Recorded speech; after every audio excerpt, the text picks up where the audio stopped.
Magandang araw at malamig na hapon sa ating lahat. Andito po tayo sa ating sunset moments. At ito, napag-isipan ko lang ba na kunin din yung mga dialects ng ating bansang Pilipinas. May marami talaga. More than 500-700 dialects sa ating bansang Pilipinas. Kasi nga, more than 7,000 islands. Pero dito, sa sunset moments natin, sa pagsubong sa adlaw, karong adlawa, sa ating sunset moments, dapit hapon, sa ating magandang pagliliwayway ng ating araw. Sumapit ng hapon, kaya nagdadapit hapon na rin. Kaya kunin natin yung mga iba pang mga dialekto or mother tongue natin.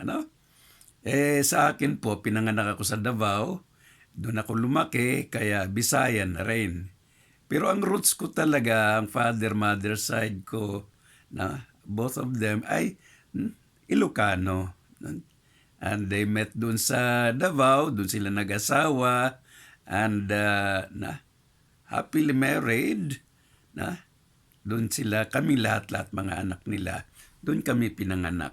Ganun pa man, nung naging professional na lahat ng mga anak nila, nagkanya-kanyang buhay na rin, kaya napunta-punta na sa iba-ibang lugar.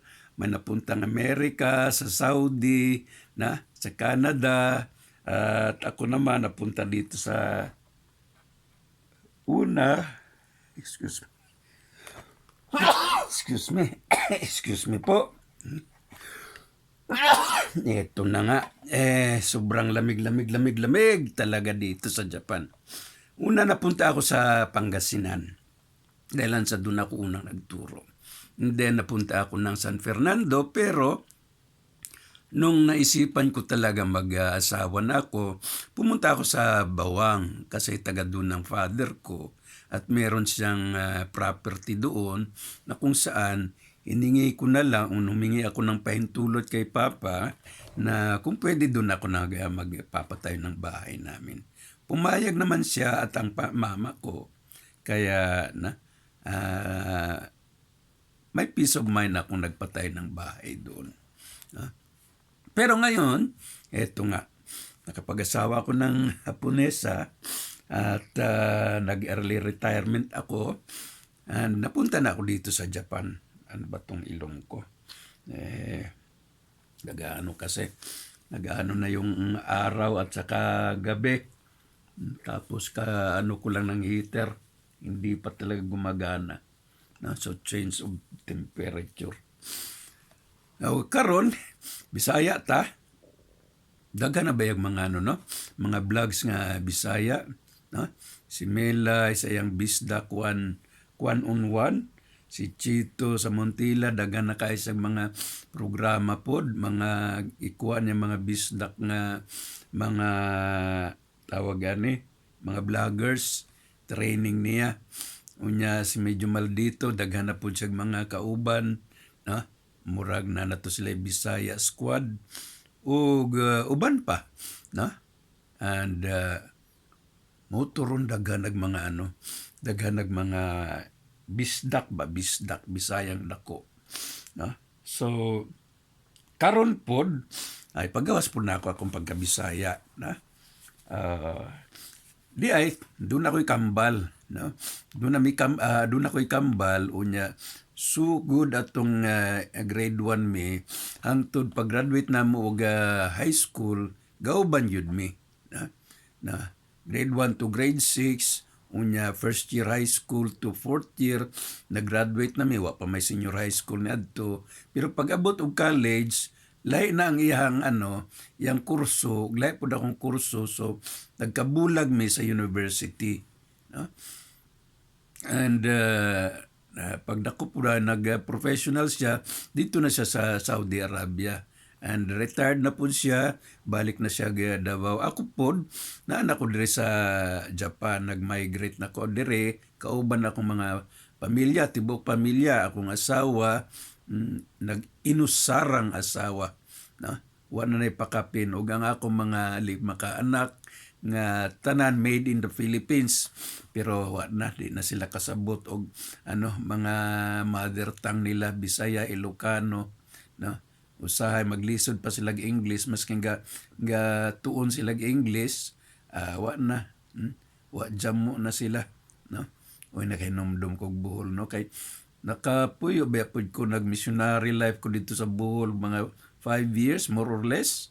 Daghan kayo kog mga dito, mga amigo dito, na mga kabawa pud ta magsalan-salan din na mga kinsa to si Yamyam, si Milay, no, sila Lester Capuno, mga na sila, mga taga Buzul na sila diri pud sa Japan, daghan mga nakorda, kinsa pa ning mga taga Buzul dire.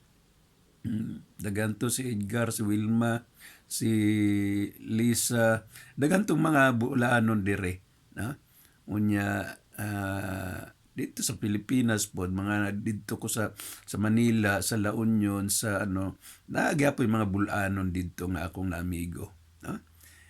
Pero, no, of course, mga roots namo Ilocano, so marunong din tayo mag-Ilocano. Ngay, na, kumusta kayo dita? Daimbag nga malimyo, adita po, no?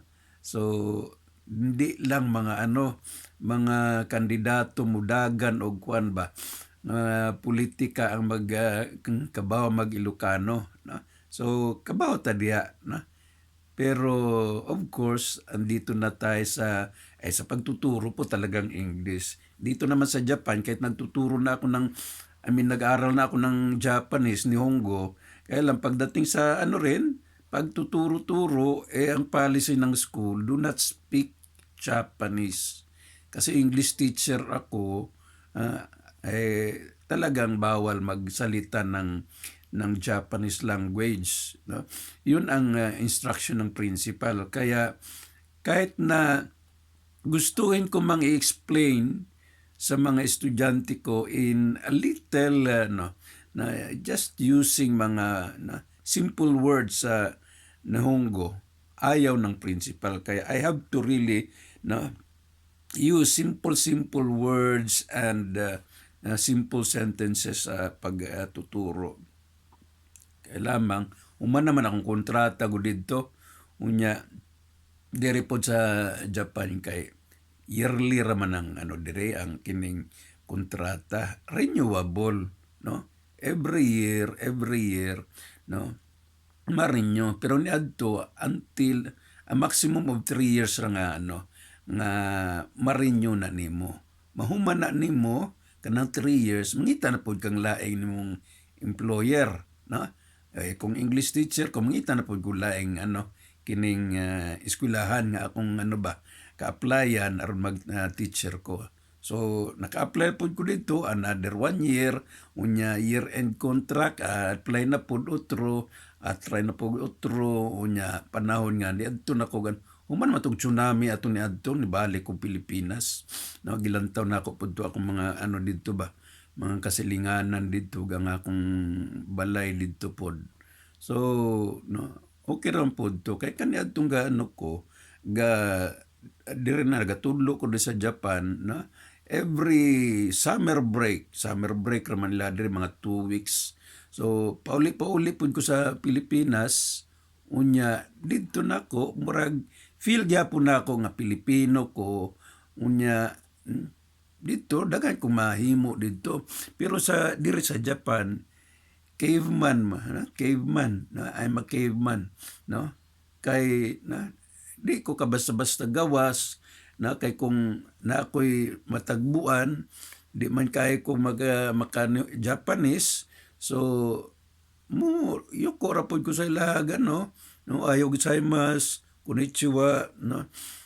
ana na lang kay mo may ilang kultura diri nga pagkasugat-sugat mo diri mo baw lang daw gamay unya mag uhayo no greeting sa ila no pero lahi gyud ang kultura bay no ang ato ang Tagalog ug ang Bisaya no magkasinabot man pero no of course ang mother tang nato or ang national language nato Pilipino ug ang secondary ang English so somehow magkasinabot yun na katanan-tanan na may eskwela Filipino no so na dili problema ang language pero dire gyud pod nationalistic man gud ning Japan gud dire sila ray sa tibuok kalibutan sila ra gyud gagamit ang ilang nihongo no sila ra gyud no nya ang mga Chinese somehow ang Chinese medyo kabalo na sila no na daghan ang mga Chinese nga kabalo mag in English no ang Korea pod na katon po sila og English no mura pog mga Hapon pero no, truly ang Hapon talagang nationalistic sila ni anto na lang na silang mga export no kay aron sa ilang mga economic development no matud pa no so pasensya ha nagbinisaya ko ron dire pero that's it ang ako lang dire nga atong ipadungog pud sa kadaghanan nga kabaw pud ta mo Bisaya oy na dili lang na sila mga sila kinsa na mga sila Chito sa Montila sila Glister sila medyo maldito si Milay kabalo pud ta no kinsa padtong uban no kadto man tong Bisdak 12 tong akong usa ka nakit-an didto nga nindot pabaya nindot pabaya nya na to bag-o nga kadtong tagiya sa LYR na sa vlog po niya classmate na ako po tong giduyog-duyogan to nindot ba yung mga lecture po dito no mga motivational educational no so I hope nga napunta higayon nga natay mga unsay tao hindi man enkwentro no kundi reactions ba or mula gitong usa nga Ilocano nga ingon niya mag-podcast daw pod me pero ang karon wa man na materialize gyapon pero we'll try to wait kung maasikaso yun na mo mag-podcast lagi daw pod pero of course sharing of what we have in our mind no a little thing that we can share educational ba or reaction sa mga social environment issues and whatever academic spiritual social whatever no and di lang ta na mga pod mga below the belt pod na kay we don't like mga immoralities pod nga sharing din na so kadto lang di na ako nipatas-o no hindi sa ato ang pagsubong sa adlaw sunset moments ito po si Sir Cotaylo Alan Cadano sa ato ang sunset moments daghang salamat sa inyong tanan please take good care sa inyong health kay murag ulan-ulan sa Pilipinas diri perting tugnawa gyapon kaganiha minus 2 degrees karon himo na minus 2 degrees pod no pero sige lang agwantahon nato ni mahuman running winter season ani daghang salamat og diri lang kadto sa sunod nga panahon.